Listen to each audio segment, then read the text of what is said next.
You partner with God in paying your tithe. You partner with God in doing several things. We will come there. But if Jesus is in my boat, I cease from hard labor. There is no reason why Jesus will be in my boat and I am going about begging for food, begging to be employed in an organization, crying and saying things are tough. There is no way when Jesus is in my boat, my case must be different. May the light appear in your business. I am speaking to somebody by the interpretation of the vision that we have had. I am saying that in my ministry, may the light shine.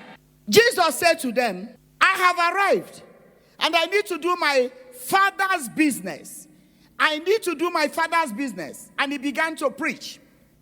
One thing that surprises me about Peter is that even in the midst of his frustration, he still paid attention to the master. And I know that somebody is here and you have gone through frustrations, but you are still listening to the master. The master will show himself strong and mighty on your behalf. Ephesians chapter 6. Ephesians chapter 6 verse 8. The Bible says, knowing that whatsoever good thing any man doeth, the same shall he receive of the Lord, whether he is bond or free. I want to explain this scripture. Because as I'm talking now, somebody will be saying, why is it that unbelievers prosper? We are here praying and crying to move from labor to favor. But there are unbelievers that are sleeping. By the time they wake up in the morning, they are counting billions. By the time they wake up in the morning, they are asking, where have you been? You say, I've been asking God from labor to favor. Themselves are snoring, but they own all the supermarkets in Nairobi and in Kenya. I know that may be in your heart. And that's why I want to answer you with this Ephesians chapter 6 verse 8. That God is not respecter of persons. Life is governed by principle. If those people that are sleeping play by the principle of life, they will still get money. They will still get wealth. And that's why we are asking the church, arise from your slumber. Arise from mediocrity. Arise from laziness. Let the church of Jesus Christ arise. Because God is no respecter of persons. But there is a difference. There is a difference between the wealth of the unrighteous and the wealth of the righteous. There is a difference between the productivity of the Gentile and the productivity of those that are in Christ. And the difference is right here in Proverbs chapter 10, verse 22.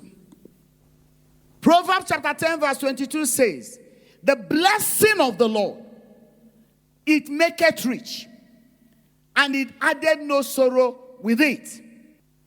God blesses, God prospers.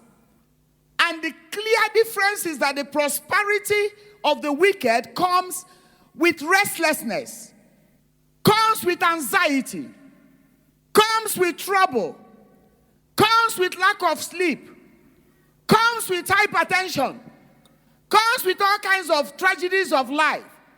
And that's why we are saying, when the Lord prospers me and moves me from labor to favor, that blessing will keep making rich. It will keep making rich. And it will not come with sorrow. And I'm praying that what God is about to do in your life will close permanently the door of sorrow. I say it will shut the door of sorrow in your life. That job will not come with sorrow. That relationship will not come with sorrow. Your healing will not come with sorrow. Your promotion will not come with sorrow. What God is doing in your family shall not come with sorrow. Your children will not come with sorrow. I say your spouse will not come with sorrow. The works of your hands will not come with sorrow. Can I speak to somebody tonight? Can I declare to you that the blessing of God upon your life shall not come with sorrow? Sorrow will not accompany your life. I say sorrow will not accompany your family. Sorrow will not accompany your testimony. Sorrow will not accompany your miracle. After tonight, there will be a difference between your prosperity and the prosperity of those that cannot watch at night with God.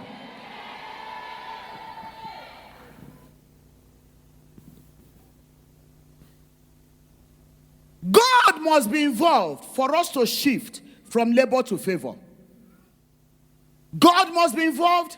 God must be our partner. Anything outside God leads to frustration. Whether you are a billionaire, whether you are a trillionaire, whether you are a thousandaire, whatever you are, in the absence of God, there is no peace. In the absence of God, there is no certainty of life. In the absence of God, there is no light. And so when we are talking about shifting from labor to favor, God must be at the center of it.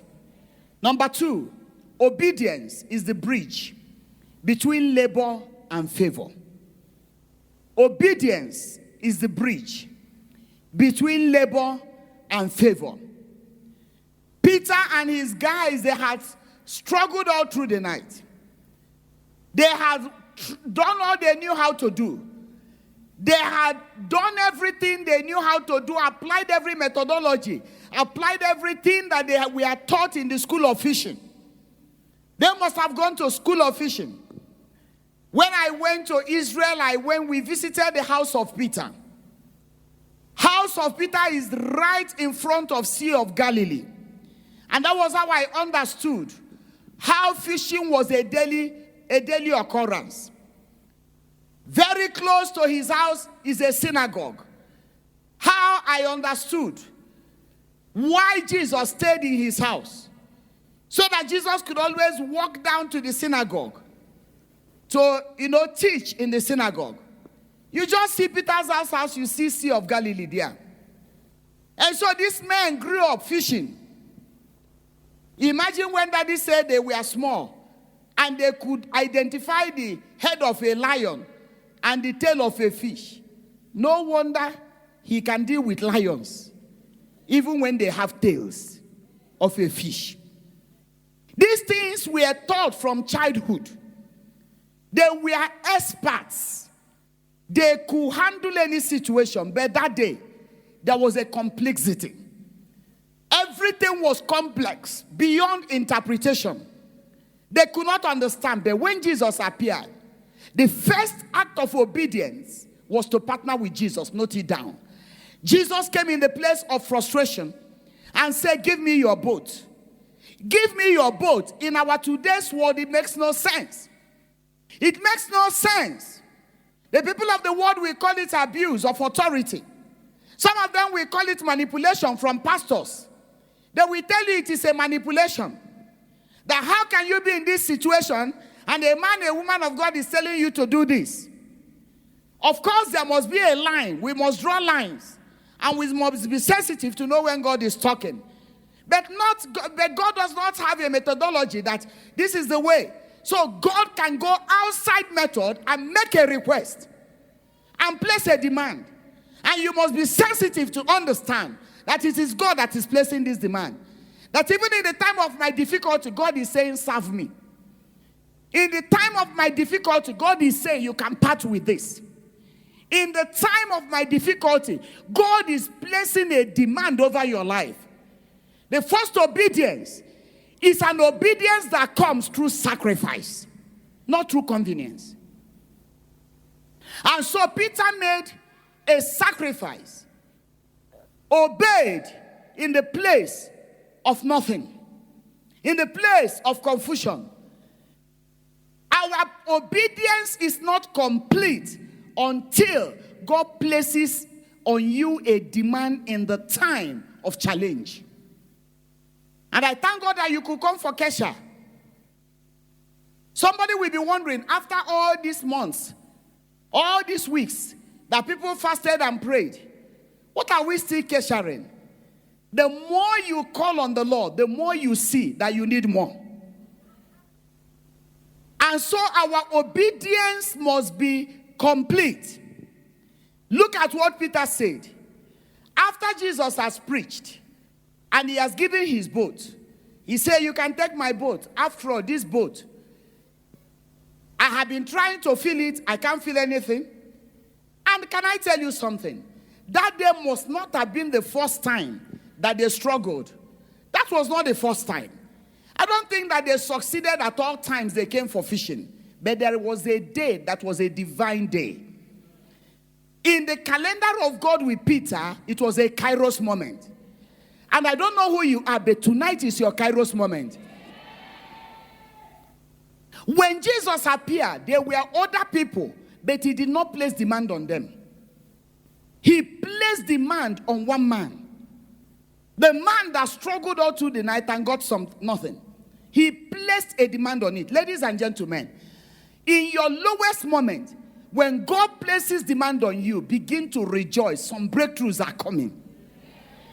In your lowest moment in life, and that's when God is placing a demand on you, ask God for grace to be obedient. I say ask God for grace to be obedient. Because at that time, something is by the corner. May you not miss your Kairos moment. I say, may you not miss your Kairos moment. So the first obedience was an obedience of sacrifice. And he gave his boat. And Jesus was on his boat and preached powerfully. And I believe so many people turned to the Lord. And after that, Jesus now came back to him. Why? I've always said he never uses to dispose. He never uses to abuse. He never uses to insult. He doesn't use you and discards you. You know, there are people in their relationship, they need you when they need you. And when they finish using you, they dispose of you. When Jesus uses you, he sets you up. I say he sets you up. So Jesus used his boat. And at the end of the day, Jesus could have walked away from crusade. After all, he's Jesus. He could have said, thank you, Mr. Peter. Thank you for allowing me. Souls have been saved. So maybe tomorrow you try again with your fishing. He could have done it.